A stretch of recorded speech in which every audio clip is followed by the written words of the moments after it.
There is a kind of man who doesn't beg. He doesn't send long paragraphs. He doesn't check to see if you got home safe.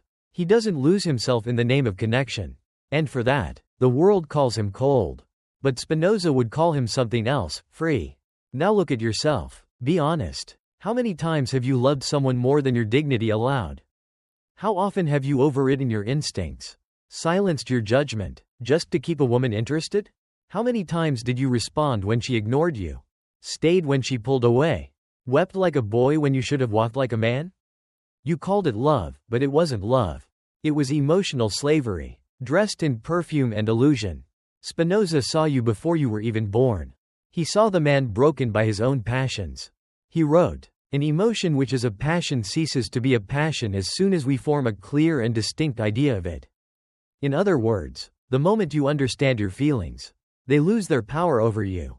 But you never tried to understand them. You let them drive you, speak for you, cry for you, define you. You let them make you weak. She didn't leave because you were stoic. She left because you were unstable. She didn't lose interest because you were distant. She lost interest because your emotions were cheap. Always available, overly exposed, desperate, worshipful. You were a man praying at the altar of female validation. And you mistook your addiction for devotion. Spinoza's philosophy was a war against that illusion. He didn't hate emotions, but he warned, if they rule you, they will ruin you. And you? You live at the mercy of your moods. You fall in love too quickly. You explain yourself too often. You're terrified of being misunderstood. That's why women don't trust you with leadership. Because you can't even lead yourself. The emotionless man isn't heartless, he's disciplined. His silence isn't weakness, it's sovereignty. His detachment isn't trauma, it's structure. He doesn't react, he calculates. He preserves himself. He sees her chaos and does not enter it. He sees her withdrawal and stays still. He sees her beauty and does not kneel. He has mastered what Spinoza called the freedom of the wise. The ability to feel without becoming enslaved by what is felt. You don't need more sensitivity. You need strength. You don't need to open up more. You need to shut the door on anything that betrays your center. Because the emotionless man isn't a myth, he exists. And he is feared, not because he harms, but because he cannot be harmed by what destroys most men. Their desperation for love. You've been told to be emotional. Spinoza tells you, be exact. And if you want to survive the modern game of affection, where attention is currency and heartbreak is entertainment, you must learn to stand like him. Still, calm, unmoved, untouchable. You think women left you because you didn't express enough? Because you didn't feel deeply enough? Because you didn't open up? No, brother. They left because you felt too loudly. Because you made your emotions cheap, accessible, and easy to manipulate. You gave them everything, and in doing so, you gave them nothing of real value. Let me tell you something Spinoza understood with terrifying clarity. Anything that can be moved by another is not free. And you, emotional, vulnerable, desperate to prove you're not like other men, were moved by everything. A glance, a word, a delayed text. Your emotional life was outsourced to her. Every mood swing, every withdrawal, every ounce of attention held your dignity hostage. And the worst part? You called that love. But the emotionless man? He doesn't flinch, not because he doesn't feel, but because his feelings answer to him, not to her. Spinoza didn't hate emotion. That's where most men completely misunderstand him. What he despised, what he warned against, was passivity, the condition of being acted upon rather than choosing action. That's the difference between the emotionless man and the emotional addict. He feels, but he chooses when and where to feel. He doesn't surrender to chaos, he studies it. He doesn't lash out in anger, because he knows anger is just sadness in armor. He doesn't collapse into grief, because he knows grief is simply ego in mourning. And he never mistakes obsession for loyalty, because to worship another human being is to insult the divine within himself. That is Spinoza's darkest and most liberating gift, the awareness that our suffering is not love. Most of what men call romantic pain is simply unexamined weakness. You think heartbreak makes you deep, it doesn't. It only proves that you invested your identity into something that could walk away. And here's the cruel irony. Women aren't repelled by your lack of emotion. They are repelled by your inability to master it. The emotionless man doesn't apologize for being distant. He isn't proving his worth through access or oversharing. He doesn't send novels via text. He doesn't ask, "What are we?" He doesn't beg for clarity, because he is clarity. His life isn't a plea. It's a principle. And principles don't negotiate. He doesn't fear loneliness because solitude, to him, isn't punishment. It's peace. It's his monastery, his forge, his battlefield. Most men crumble in silence.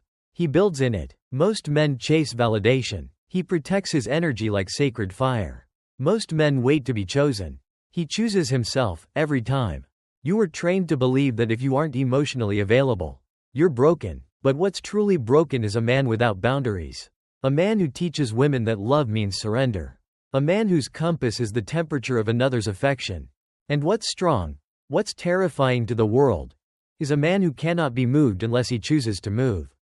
That is the emotionless man. That is the one Spinoza would call wise, not because he feels less, but because he knows the exact cost of each emotion, and refuses to bleed where it isn't sacred. Not because he lacks emotion, but because he knows the exact cost of every emotion, and refuses to bleed where it isn't sacred. Let's stop pretending that most of your emotional wounds came from being too loving. They didn't. They came from a belief that if you just gave more, opened up more, sacrificed more, you'd finally be worthy of love. You thought your availability was your value. You thought that expressing everything made you honest. You thought that the more emotionally invested you became, the more irreplaceable you'd be. But you were wrong. Spinoza wouldn't look at your suffering with pity. He'd see it as a diagnosis. You weren't betrayed by her. You were betrayed by your own ignorance, your misunderstanding of how emotions truly work. You believed emotion equaled connection. But Spinoza taught, emotion is more often a symptom of confusion.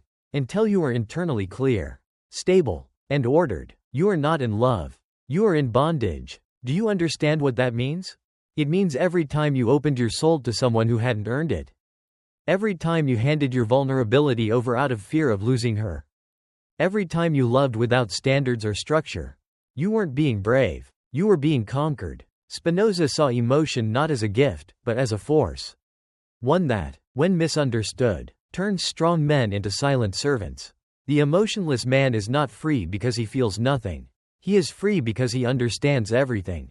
That's the difference. That's why, when the world burns, he doesn't panic. He doesn't chase chaos. He doesn't run with the crowd.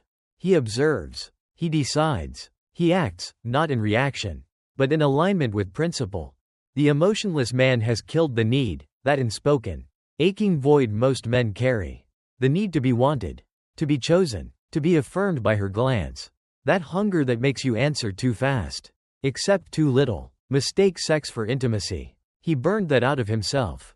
And what rose in its place was power. Not aggression, not abuse, but power in its purest form. The kind that makes emotionally chaotic people uncomfortable.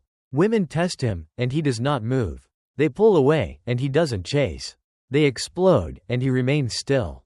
Because he knows, with Spinoza's clarity, to be moved by another, is to be owned by them. Now ask yourself, how many people own you? How many have keys to your nervous system?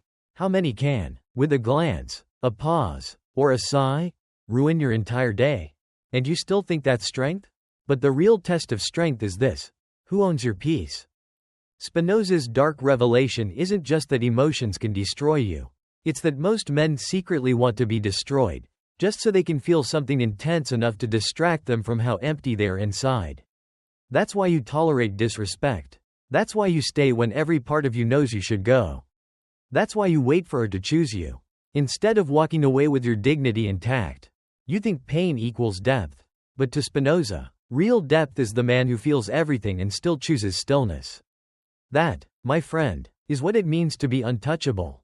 That's what it means to be emotionless. Not because you lack a heart, but because your heart is ruled by your mind, not by her mood. You want to know why most men fail with women? It's because they think emotional exposure is power. They think revealing their wounds somehow makes them worthy. They believe vulnerability, unfiltered and unearned, is a currency that buys affection. But Spinoza would laugh, not because emotion is weakness, but because emotion without understanding is chaos. And chaos is what you've become, a storm inside your own life. Every time she pulls back, anxiety rushes in like wildfire.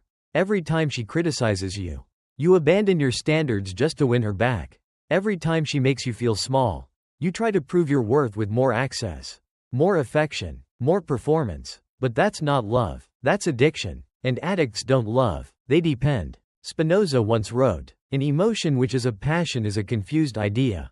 That confusion? It's your daily state. You feel intensely, but you don't know why. You crave her presence, but can't explain the emptiness it fills. You spiral in silence, then act out in desperation, and wonder why everything keeps falling apart. The emotionless man? He has cut through all of it. He doesn't feel less, he feels with clarity. That's the difference. You feel strongly, but never intelligently. And let me be brutally honest. A woman cannot respect a man whose emotions control him more than he controls them. She cannot trust a man who is more reactive to her moods than he is faithful to his mission. She will never surrender to a man whose emotional center depends on her validation. That's why she ghosted you. That's why she looked bored while you poured out your soul. That's why she respected the man who said less, but carried more presence. Because deep down, even she could see, you weren't a man. You were still a boy asking to be seen. And here's the real revelation. You don't become emotionless by numbing yourself. You become emotionless by finally owning yourself. By being the man who walks into the storm and doesn't flinch. By being the man who can love without losing himself. By being the man who knows, even if she walks away, I remain. This is what Spinoza meant when he said, "The wise man is guided by reason, not by fortune." Most men live at the mercy of fortune, at the mercy of affection, timing, chemistry, and attention. But the emotionless man? He doesn't live at mercy. He lives by design. And that terrifies people. Because emotional detachment? It is the ultimate rebellion in a world that feeds on your reactions. They want you impulsive. They want you broken. They want you crying, confused, doubting yourself. Why? Because a man who doubts himself can be sold anything: love, redemption, control, guilt. But the emotionless man? He buys none of it. He walks away from manipulation. He stays calm when disrespected. He doesn't punish women. He simply vanishes. His power doesn't need to announce itself. It speaks in silence. It radiates through presence. And most importantly, it never begs. She called you heartless, not because you hurt her, but because you stopped apologizing for protecting your peace. She said you change. She said you're distant now. But what really happened is this. You woke up. You stopped trying to win a war by bleeding more than your enemy. You stopped mistaking silence for failure. You stopped calling emotional collapse romantic effort. And now? You're dangerous. Not because you seek revenge, but because you've tasted the rarest fruit a man can ever know: emotional independence. Spinoza never said, "Don't feel." He said, "Feel wisely. Feel without being owned. Feel in a way that brings order, not destruction." That's what most men never learned. From childhood, you were taught to base your value on how much you feel, not how deeply you understand. And that's why you became easy to manipulate, because your emotions were untamed. Spinoza's entire ethics was a map out of that trap. He wrote, "The more you strive to live according to the guidance of reason, the more free you are from the emotions which are passions, and the more you become the cause of your own emotions." Let that sink in. To be the cause of your own emotions. Not her. Not your past. Not your triggers. You. That is the birth of the emotionless man. The man who doesn't seek validation. The man who doesn't perform kindness for intimacy. The man who doesn't open up just because he's afraid of losing her. He opens up when it's earned. When it's safe. When it's his choice. He understands the cost of exposing his soul. And he's no longer willing to throw it at the feet of someone just because she smiled at him twice. This man doesn't brag about being detached. He doesn't need to. His energy says everything. He speaks calmly, listens clearly, and walks away from emotional bait with the precision of a surgeon cutting out disease. He doesn't explode, he exits. He doesn't argue, he observes. He doesn't plead, he pauses. Because he knows, anyone who can trigger you, controls you. And you, listening to this now, need to face one brutal truth. For most of your life, you've been emotionally outsourced. You've handed women the blueprint to your nervous system. You've allowed your entire identity to rise and fall based on whether or not she replies. That isn't love, that's dependence. And dependence is where dignity goes to die. But you can change. Because if Spinoza taught us anything, it's this. True power lies not in avoiding emotion, but in understanding it so well that it no longer hijacks your soul. This is the path of the emotionless man. He isn't bitter, he's clean. He isn't numb, he's composed. And he doesn't run from love. He just refuses to let love turn him into someone he can't respect. You were told to be in touch with your feelings. But no one taught you how to govern them. So you lived like a man with his skin turned inside out, bleeding on everyone. Hoping someone would call it love. That ends. Now, understand this clearly. The emotionless man is not an empty man. He's a man who no longer confuses emotional chaos with meaning. He's the man who looked his unchecked feelings in the face and saw what they did to his life, how they made him beg, break, and betray himself. And then he said the words that changed everything. Never again. That, right there, is Spinoza's final and most terrifying revelation. The man who masters his emotions becomes untouchable. Not because he doesn't care, but because he refuses to be owned. Do you hear that? You've been owned. Owned by your fear of being left. By the high of being desired. By the sweet poison of false hope. You were not loving. You were leaking. And every drop of attention felt like water to a drowning man. But the emotionless man? He's not thirsty. He's not seeking. He's not starving. Because he feeds on something no one can take from him. Self-command. He studies his reactions. He sharpens his logic. He loves when he chooses to love, not when he's desperate to be seen. He knows that feelings are not facts. And heartbreak is not heroism. He doesn't call his ex a goddess.